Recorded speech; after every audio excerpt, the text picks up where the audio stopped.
Welcome to the Emotional Balance Sheet, the go-to podcast for parents with multiple kids, especially those with twins, triplets, or more, who are navigating the maze of modern family life and personal finance. Whether you're overwhelmed by education or retirement planning, parenting dilemmas, career transitions, or trying to define your purpose and plan, we're here to guide you with empathy, encouragement, and expertise. Hosted by Paul Fenner, founder of Tama Capital, a certified financial planner and parent to 4 kids, including a set of triplets. Our podcast is your ally in the quest for financial peace of mind, proving that money matters, but family comes first. Subscribe now and join our community of empowered parents at tamacapital.com. This podcast is for informational purposes only and should not be relied upon for investment decisions. Clients of Tama may retain positions in the securities discussed in this podcast. What does comprehensive financial planning even mean? At Tama Capital, it means a family office where lifestyle planning such as retirement, college, portfolio management, and tax prep and planning are all under one umbrella. But it goes beyond numbers. We focus as much on the emotional side of financial planning as we do on the financial side. We get you. We understand your challenges of building a family, business or career, and a healthy life. We are devoted to wealth planning for families like yours because we are you. Learn how our family can help your family by visiting tamacapital.com. Besides money and kids, probably careers are the major source of, let's call it, heated conversations between partners and couples, spouses. This week, we're going to have Carrie Schochet back on because this is a common theme that I've had conversations with over the last, I'd say, 2 to 3 months with families, and it's trying to find a new career or a job while you currently have one, and the multiple challenges that comes with managing career dissatisfaction. And so we cover the crucial role of communication and support when seeking a job or a career transition. But listen closely as Carrie provides some real actionable advice using LinkedIn and building networks to help you in a discrete job search while you currently have an existing role. Please enjoy my conversation with Carrie Schochet. So Carrie, welcome back to the Emotional Balance Sheet podcast. I think, is this our 3rd or 4th conversation now? Yeah, it has to be the 3rd or the 4th. We've known each other for so long. It's hard to remember each instance that I've done this podcast. It's at least the 3rd, possibly the 4th. Well, that's the thing is I should probably just get on your schedule and have this scheduled at least once a quarter, because if it's not, when I'm working with families, with couples, it's either money, kids, or their career. Those are the top 3 sticking points with pretty much every couple I've ever worked with in the almost 20 years I've had my firm and done this type of work.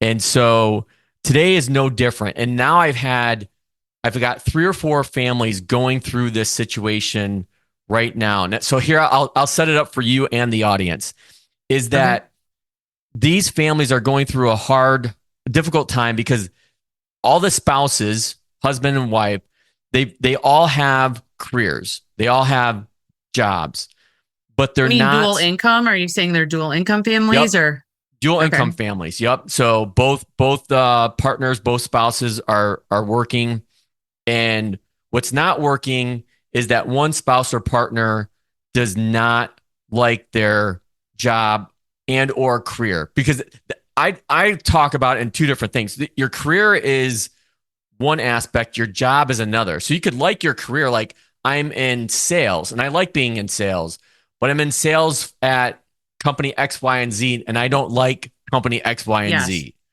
Mm-hmm. As opposed to I'm in sales and I don't want to be in sales. I want to be in finance, which is kind of like your specialty with Purple Squirrel, I should say. Yeah. And so I try to get to the root of like, are you unhappy with your career or are you unhappy with your job? And for the most part, these people are unhappy with their job. They don't like either the work environment, they don't like the company.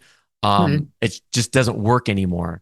And so the thing that people struggle with is time. And I don't know if you have the answer to this, but I knew of all people, I wanted to pose a question to you.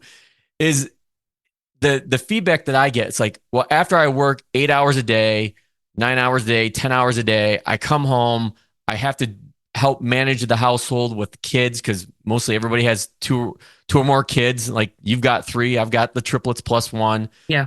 Like at 9 o'clock, I'm like exhausted. Like the last thing I want to do or think about is like doing a job search or a career search. What help us, like walk us through like how can we help people in this situation facing, and I call it this all the time. We're always facing all these multiple financial and emotional and personal priorities tugging at us, and our career is one of them. Yeah, that is a super difficult question. I think time management, is something that a lot of people struggle with. So, first and foremost, though, I think having the conversations and really openly talking with a spouse and good friends and advisors like yourself about what's going on, I think is really important. I saw a post on LinkedIn recently that stated that more than 50% of people who are unhappy in their jobs or are conducting a job search keep it a secret from their loved ones or their best or their close friends. And that was to me a little shocking. I can't wrap my head around that because I feel like most of the time when we're dealing with our candidates absolutely make a reference to, friends or significant others who may be involved in the decision. So I found it kind of shocking that this post referenced a study that a lot of people are sorry, my watch just started giving me a time, which is very strange. But anyway, I think it's, first of all, shocking that there would be so many people that would keep it hidden because it's such a consuming topic if you're unhappy in your job where you spend so much time. So my first piece of advice would be to to make sure to talk to friends and family and people that can maybe provide some guidance. And I know a lot of people, if they're depending on how busy their job is, it's not like they could, and just a moral obligation. They want to be committed to the work that they're doing while they're there, even if they don't like it.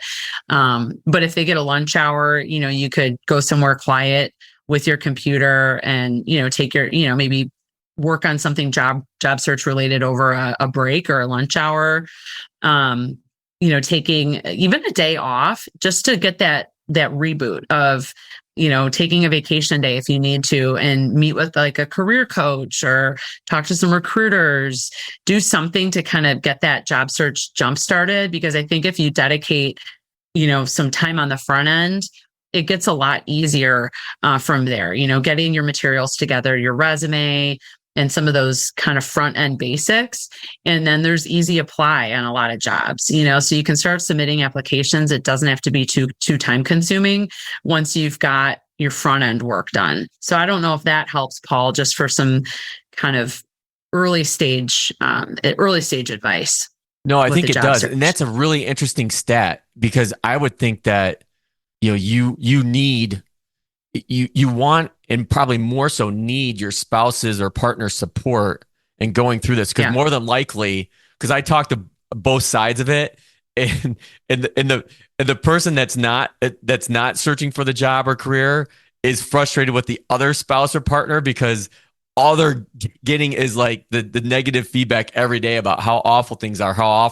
And it's like, okay, well, if things are this bad, then we need to make a change. Exactly. There's this phrase that comes into my mind right now is that it's easier to find a new job when you already have an existing job. Is that true? Do you think that holds water? I think what that's referencing is so there's a couple of things I think with searching for a job while you have one. There can be a stigma associated with unemployment. Mm-hmm. And it's funny that you bring this up because I was going to be posting a blog today about transitions and the assumptions that some people will make about a job transition or unemployment. And I think it's oftentimes a really unfair bias against these situations. And so it's, our conversation is timely in the sense that I was going to post about it today. Becoming unemployed or having a transition, those things can happen for a lot of really good reasons, and so my post is really saying, hey, let's not make an assumption. Let's have a conversation with that person to understand why they've ended up in the situation that they're in, or why they made those, multiple transitions over a short period of time, or whatever the case may be. But I think what that is getting at is that, partly the bias against being unemployed, you're going to have a better negotiating position. I think the belief is that you'll be in a better situation to negotiate, and there's not going to be any sense that like you're desperate for a position, which I don't Right. like any of these stigmas or saying it, but I think that there can be a perception, that there's something going on as to why they ended up unemployed, that might not be as good of a candidate. And so that's, I think, where that comes from.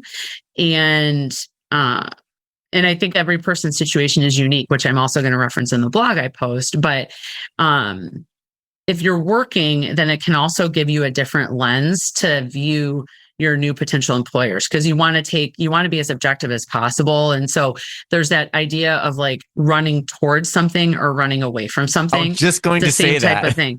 Yeah. So I think, when somebody is not feeling that sense of pressure, they can be more discerning on, like, is this job really better? Can I have a career with this opportunity, or is it just another job? So I think it's that difference between job and career and thinking long term. And we at Purple Squirrel, we really try to look for somebody where it's a good match for what they're looking for. It's not just a job. It's somebody that is going to go, like, there's going to be a good match in terms of what their goals are and what they're trying to achieve with their career and this company. So looking at some of those elements of fit that go beyond, the responsibilities. And I think that you can have a little bit of breathing room when you're still employed versus, finding yourself where you're in a panic of, I need to get a job. I don't know what the exact number is, but given like what you guys do at Purple Squirrel, you guys are a boutique recruiting firm. And I don't know if it's 8 out of 10, 9 out of 10, 7 out of 10 jobs, people land because of their network, because they know somebody. And it's not really they know somebody, it's that they know somebody that knows somebody that potentially knows somebody, like what we call that, like third degree connections. Yeah, or like the 7 degrees of Kevin Bacon, or, there's all the, yeah. So if you have an existing job, how do you utilize LinkedIn to help either foster that network or find people that could help you get to that landing spot? Because I'll see people that, and I share posts of people that share that, hey, I'm looking, I'm been, part of a reduction in force or something like that. And so I'm always empathetic to those people. Like, I may not know them very well, but I'm always like resharing their posts and saying, hey, if you know anybody, please contact so-and-so. But obviously, if you already have a job, you can't do that. So you can't be so public. Yeah. Right. So how do you utilize like networking and LinkedIn to help put yourself in a good position to find something rather than just applying for a job? Yeah. So the open to work setting. So there's two ways to utilize the open to work setting. There's the really public way of kind of signaling that you're open to work that puts the banner and it's very public. Mm-hmm. But there's a back-end setting too in your profile where you can say, I'm open to work, but I only want like recruiters to know.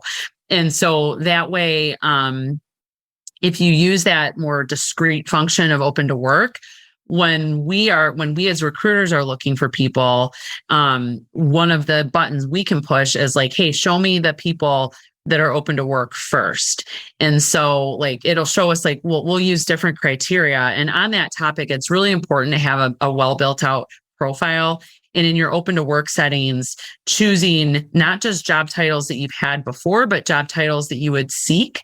If you put those in your open to work setting. So let's say, for example, I'm looking for a VP of marketing. Let's say the person is currently a chief marketing officer or a director.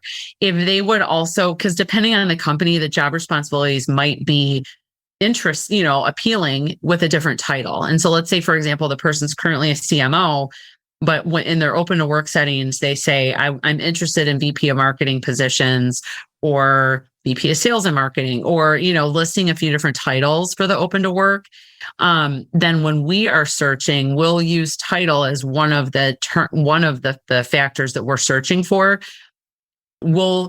That person will come up in our search if they've got that title listed either in their profile or in their open to work settings. Just as one example. Does that make sense? It does. And I didn't know if that was a function or not.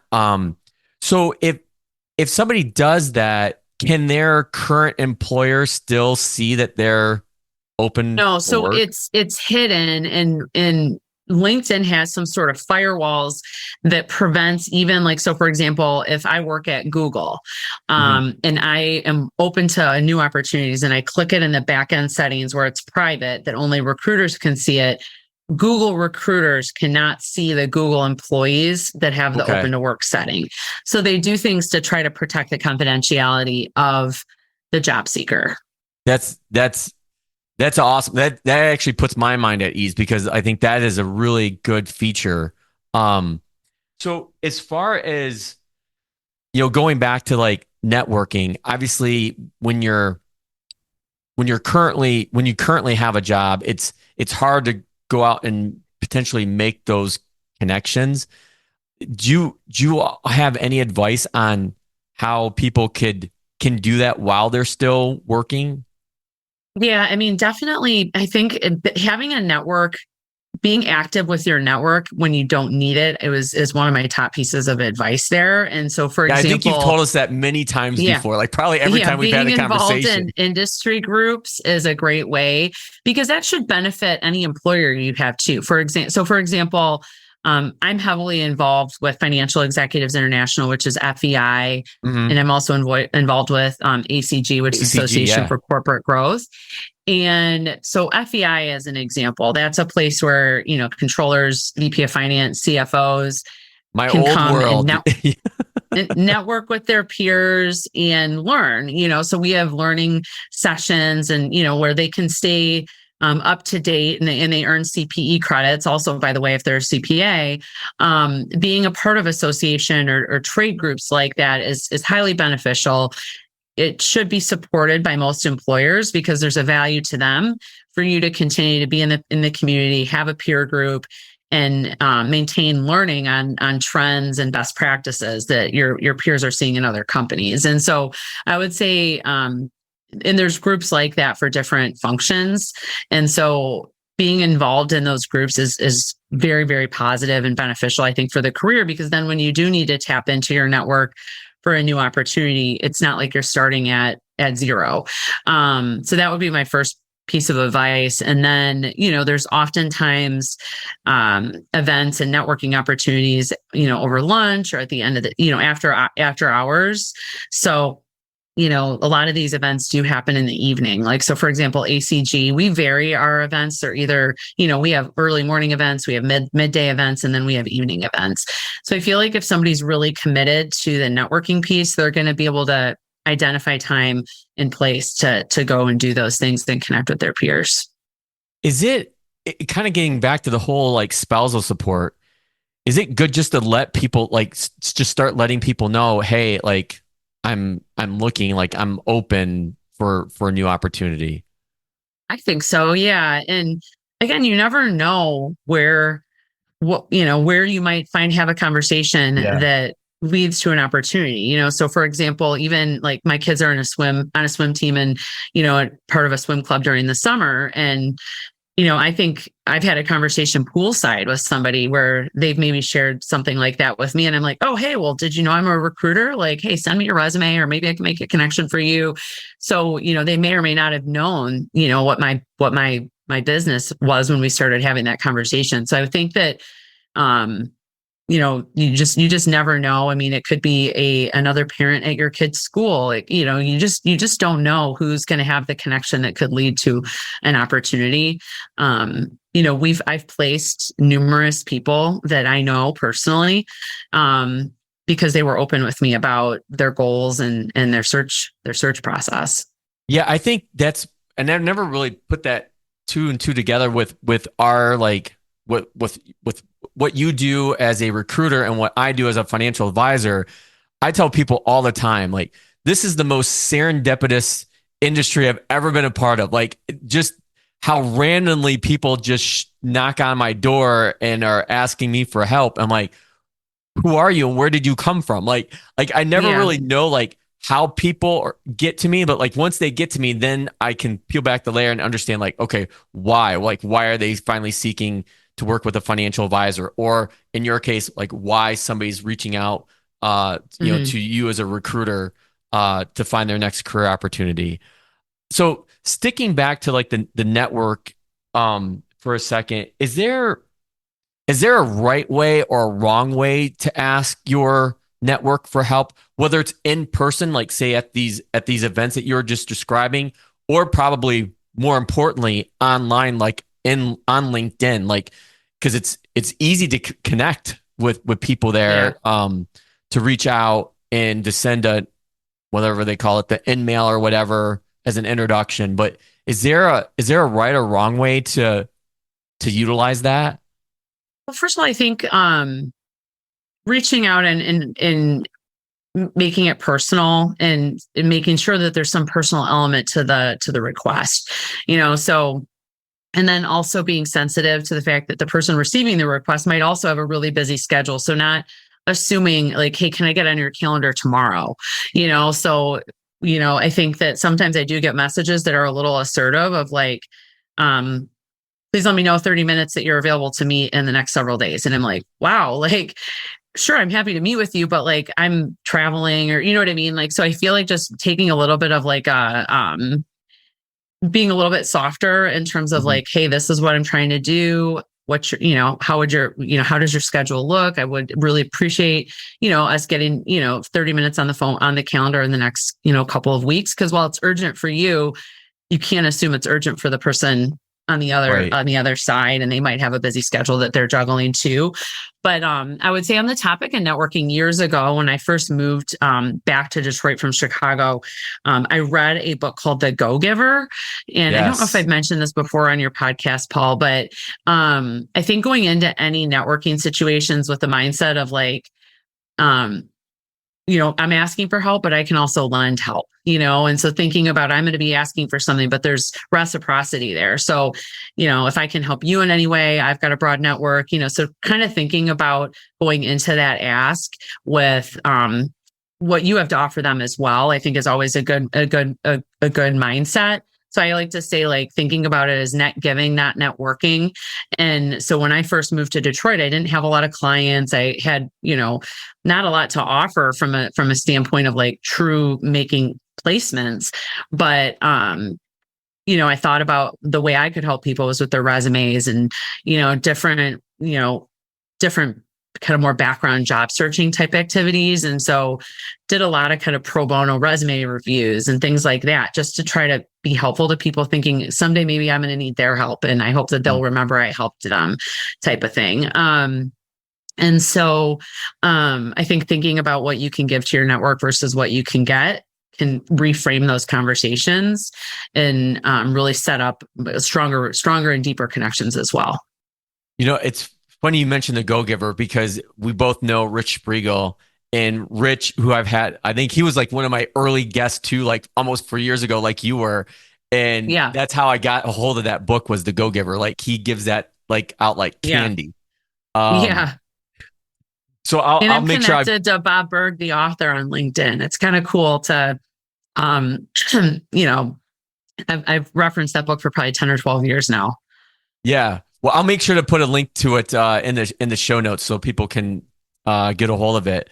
The other thing I kind of liken, what you do with what I do, is that there's always a lot of people are like, I feel, are paralyzed by this fear of the unknown of taking that first step, whether to work with financial advisors such of myself, or like reaching out to a recruiter like you, and taking that first, I guess, leap of faith. Like even people that are really unhappy in their job, there's still, I think, this other side of them, like, okay, well, is it really going to be better if I leave? Yeah. And so sometimes it's easier to just stay and complain about your current situation. And as I mentioned earlier, that can drive the other spouse nuts. Right. Because they're the one hearing about it. It's like, okay, well then do something.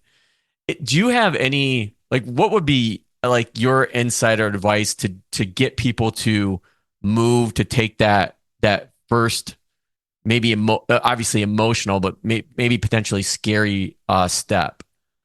Yeah. Well, I can think back to like experiences I had earlier in my career where I was with the company for almost 10 years, and I tried to leave a couple times. And it is scary because it's like, I remember I actually submitted my resignation, and then the company came back and wanted to do a counteroffer. And I remember being so confused, because I was so certain that I was going to make this move. And then it became more challenging when they gave a counteroffer to me. And one of my kind of mentors at that company sat down with me and was like, listen, like, this is a decision between the devil you know and the devil you don't. And he actually said that to you. Yeah, he did. And, which was like, obviously it was probably 15 or 16 years, 17 years ago, maybe. But it's something I've thought back on many times. And I think of it too, when we've got a candidate who's in a situation of the counteroffer as an example, and, making that change is really difficult. Nothing's ever perfect. And so, but it is the difference between the known and the unknown when you're making a job change. And I think it comes down to like hope and then how thorough you've been. Like, if you really, some people need a lot more from their job than others. Like some people are happy with saying, it's fine. It's not my passion, but I'm good at it. I like it. But is it my passion and, something that I feel like I want to jump out of bed and do every day? Like, that's not realistic for every person, So I think there's different levels of like acceptance for what people want out of their jobs. And then other people need to have more of that fire and that passion for their job. So I think it's a little bit of like figuring out who you are as a person. Can you fuel your passion and, all of those like inner things that are so important to you? Can you do those things outside of your job, or does it need to be within the job? But then I think the way to kind of get over that fear, I would say, is to have very, detailed questions in the interview process. Like, I don't really think once you're deeper into an interview process, I don't think any questions should really be off limits, because, a good fit is a good thing for both the employer and the employee. And so if the candidate or the job seeker needs to ask some really, deeper questions to figure out if they're walking into the right type of job, I think that's a great thing, and we really appreciate it. Our clients appreciate it, because you'd much rather have awareness going in than get into the job and 2 to 3 weeks into it be like, wow, this is like completely different than what I thought it was going to be. And so I would say, if there's nagging questions as you're considering an opportunity, don't be afraid to ask, and do whatever you can to get the answers to figure out and get more clarity on the decision. That's actually, I'm glad you brought that up, because I wasn't thinking of this question until you just referenced the counter. But in situations where somebody can afford to say, you know what, I just cannot be here anymore. It's like toxic environment, whatever it may be, like, I'm going in, I'm going to resign, I don't have anything else lined up. How do you deal with that type of situation often? And if so, like, what is going back to that whole, like, maybe like negative stigmatism that you had mentioned earlier about not having a job? Does that play into this at all? Because I'm going in to say I'm done, and then all of a sudden they're like, well, no, we don't want you to go. Like, here's this. Will you stay? Right.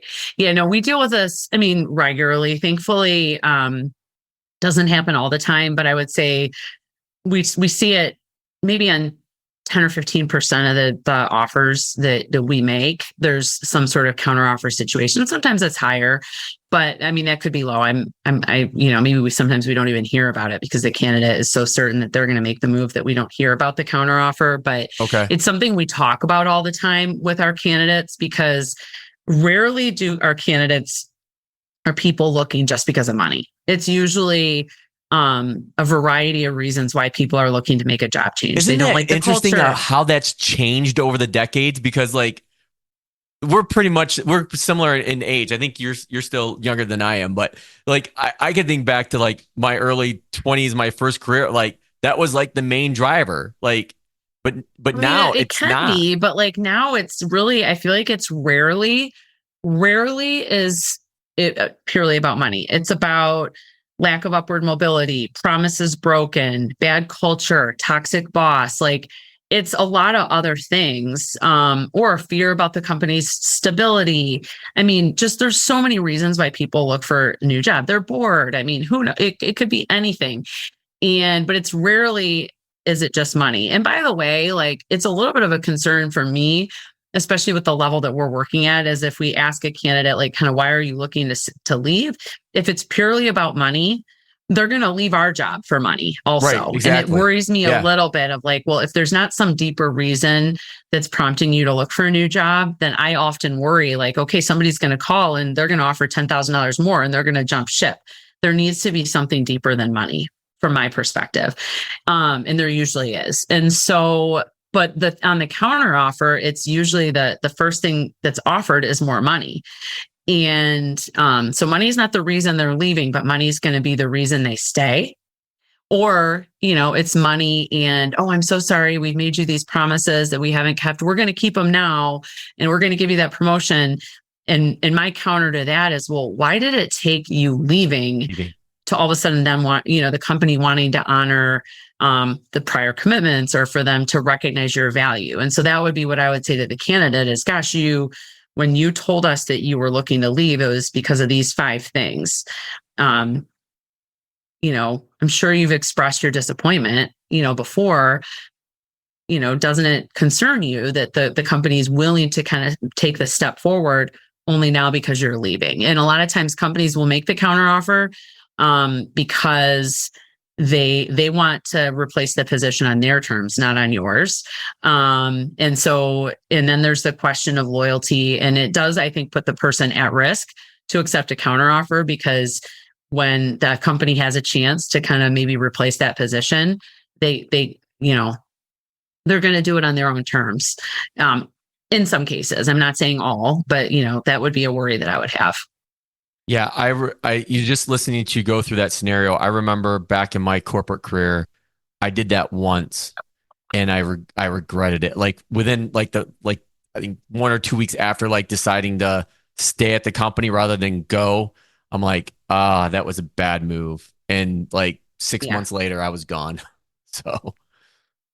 Yeah, I mean, I actually did accept the counteroffer too, and I regretted it. I mean, it was exactly what I thought it was going to be. It was more money, but I still was unhappy in my job.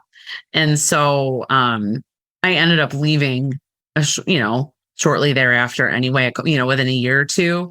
And so I think it's just accepting a counteroffer can be it's like a Band-Aid that you're putting on the problem. So as we wrap up, is there any last parting words of wisdom or actions that somebody should take, given they're in their situation where they want to make a change, but they're just having a hard time getting going?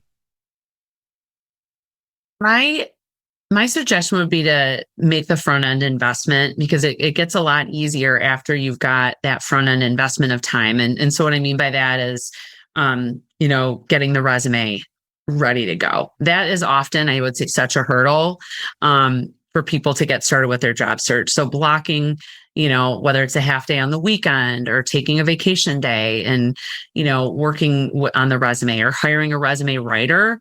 I would say there's, some great resume writers out there, and they can help to even unlock some of the things that like just aren't coming to mind for you, asking the right questions on your job responsibilities and achievements so that you can get that resume to the point where you need it. So investing time and money on the front end is really going to pay dividends throughout the search. And so that would be my suggestion, is just taking that first step and making that time investment. And then it's a lot easier from there.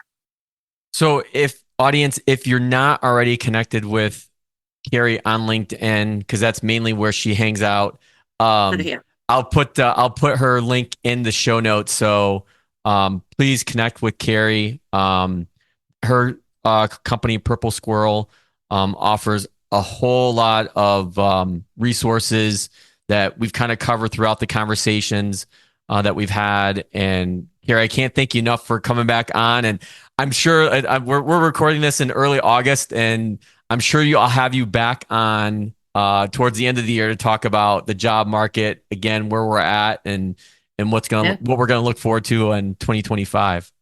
That sounds great. Yeah, it's going to be a interesting rest of the year, I think, with things changing in the economy, the election. So yeah, it'll be nice to reconnect with you towards the end of the year, Paul. All right, thanks, Carrie. I appreciate it. Thank you. I find that there's a lot of overlap between what I do as a financial advisor and what Carrie does as an executive recruiter. And part of that is this working with people that are in an emotional situation where they're afraid to take that first step. And I think, or at least I hope, hearing Carrie's advice and insights will allow those of you that are looking for a new role to take that first step and know that there's a network that you have, there's support people, there's resources there around you to be able to take that first step, and you're not alone. And Carrie also provides some really insightful resources as far as what you can do on LinkedIn and being able to turn this feature on that allows you to be open to looking for a new opportunity without your current employer knowing it. I think the Net Giving or the Go Giver book that we talked about, I think is also a critical mindset shift where, yes, there's something that you need, but you can also be a resource to somebody else who's in a similar situation. So I hope that you found this conversation motivating, insightful for those of you, again, looking to make a career change to take that first step. Now that you've made it to the end of another great conversation, are you looking for more? If so, head over to tamacapital.com, where you will find all of our conversations. Use the search feature to find the topic or guest you would love to learn more about. Also, don't forget to make someone else's day by sharing our show. Thank you so much, and we'll see you next time.